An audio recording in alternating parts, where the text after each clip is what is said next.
हकीमी अस्पताल का nursing home पंजीयन और लाइसेंस निरस्त। 11 नवंबर को जैनाबाद निवासी महिला की हुई थी मौत। बुरहानपुर के लालबाग रोड पर संचालित हकीमी अस्पताल का नर्सिंग होम पंजीयन और licence CMHO doctor RK Verma ने निरस्त कर दिया है। शुक्रवार देर शाम यह आदेश जारी हुए। गौरतलब है कि 11 नवंबर को अस्पताल में जैनाबाद निवासी वैष्णवी नागेश चौहान की गर्भाशय ऑपरेशन के दौरान मौत हो गई थी। इसे लेकर पीड़ित परिवार सोमवार से शनिवार चौराहे पर क्रमिक भूख हड़ताल कर रहा था। शुक्रवार दोपहर ही सांसद ज्ञानेश्वर पाटिल ने आंदोलन स्थल पर पहुंचकर परिजन से मुलाकात कर जल्द कार्रवाई का आश्वासन दिया था।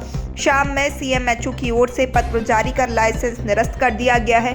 CMHO की ओर से जारी पत्र में कहा गया है कि हकीमी अस्पताल बुरहानपुर का निरीक्षण व जांच अपर कलेक्टर की अध्यक्षता में गठित समिति द्वारा की गई थी। जांच में पाया गया है कि मध्य प्रदेश उपचार गृह और रुजोपचार नियमों के अनुरूप आवश्यक संसाधन सुविधाओं की अनुपलब्धता के साथ ही डॉक्टर रेहाना बोहरा स्त्री रोग विशेषज्ञ शासकीय सेवक होकर निजी अस्पताल हकीमी अस्पताल का संचालन कर रही हैं।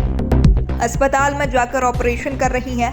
हकीमी अस्पताल का कृत्य मध्य प्रदेश उपचार गृह और रुजोपचार नियमों का उल्लंघन है। साथ ही डॉक्टर रेहाना बोहरा द्वारा मध्य प्रदेश सिविल सेवा नियमों का भी उल्लंघन किया गया है। इसीलिए मध्य प्रदेश उपचार गृह रुजोपचार संबंधी स्थापनाएं पंजीयन व लाइसेंस अधिनियम 1973 द्वारा प्रदत्त शक्तियों का प्रयोग करते हुए हकीमी अस्पताल लालबाग रोड बुरहानपुर का नर्सिंग होम पंजीयन व लाइसेंस तत्काल प्रभाव से निरस्त किया जाता है। एक पीड़ित परिवार जो है कि कार्रवाई को लेकर धरने पर बैठे थे और प्रशासन से चर्चा करने के बाद आश्वस्त किया गया है परिवार को कि जो भी दोषी होगा वो दोषी बख्शा नहीं जाएगा और उसके ऊपर सख्त से सख्त कार्रवाई होगी। और परिवार ने भी उस बात को माना है कि प्रशासन उसमें गंभीरता से जांच करके उसके खिलाफ कार्रवाई करेगी। दादा, एक चीज़ देखने में आई है, एक निशाबंदी होने परिवार होने के बावजूद कार्रवाई में इतना विलम्ब क्यों हो रहा है?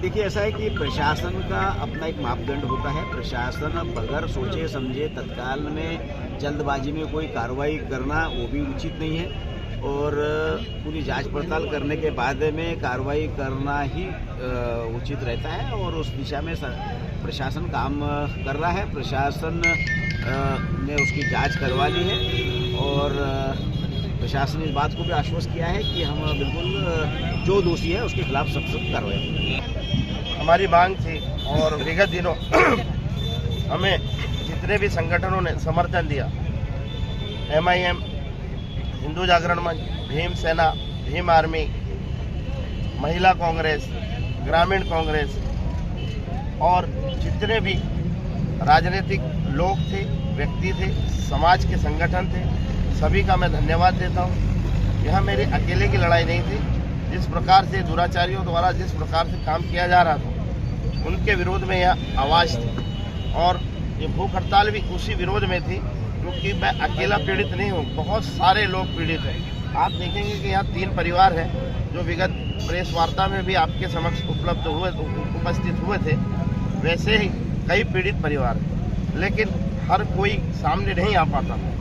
आज मैं पढ़ा लिखा था, वकील हूँ और भारतीय जनता पार्टी का एक सामान्य कार्यकर्ता हूँ। उस नाते मैंने सोचा कि मेरे परिवार के साथ हुआ गरीब लोगों के साथ क्या होता होगा, तो मेरी यही मांग थी और जो मांग पूरी कर दी गई है और मुझे पूरा विश्वास है हमारे माननीय लोकप्रिय सांसद जी ने जो कहा है वो बिल्कुल होगा। आज सांसद जी ने क्या आश्वासन दिया आपको? कि जो अस्पताल है हकीमी हॉस्पिटल उस पर भी कार्रवाई की जाएगी और सारी जाँच पूरी पूर्ण तरीके से एक एक पहलू पर उसकी जांच होगी और उसका निष्कर्ष शीघ्र आपको मिलेगा। हड़ताल कब समाप्त हो गया? ये हड़ताल आज ही इसी वक्त सांसद महोदय जी के कहने पे मैं समाप्त कर रहा हूँ। Thank you.